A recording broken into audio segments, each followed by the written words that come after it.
Welcome back to Endless Guides. In today's video, we are going to show you how to get access token from key and secret for a connected app in Salesforce. Let's begin. Now, the first thing that you need to do is to log in using your credentials. If this is your first time in Salesforce, I need you to click the sign up option. And from here, just follow the on-screen instructions and you're good to go. To obtain an access token from a CLI client, or which is the client ID, and secret, which is the client secret for a connected app, typically in the context of Zero Auth 2.0 authentication, you would need to follow these general steps. But I want you to know that this process assumes you are integrating with an API or service that uses 2.0 authentication and authorization for Salesforce. Now, you have to realize that you need to go to the setup and go to the quick find. I want you to type in App Manager. Click on it.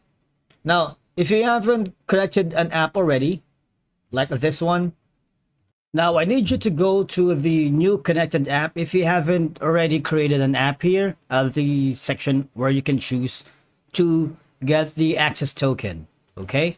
Now from here, all I'm gonna do is just fill out the required details like connected app name. Now in my case, I'm gonna put in something like this one, right? And put in your email. Ensure to specify a callback URL, even if it's not used in the client's credential grant type. Now, please note down your client credentials right here.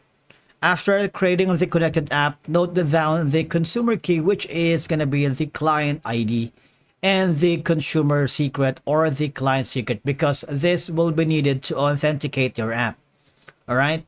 After doing so, all you're going to do is click on save right here. Once you've done that, you need to go to the integrations, because we need to set up an API key. There you go, this one. Okay, click on it. And after that, you need to create an API key, click settings, and then click on new API key. All right, and when you get started with Quip and Salesforce setup, if you can't basically create an API key, the thing is the tool and feature is only available in the Enterprise, Performance, Professional, Developer, and Unlimited editions. If you're using the Classic and Lightning, you're not going to be able to create a Salesforce API key. All right. Thank you so much for watching. We will see you again in the next video.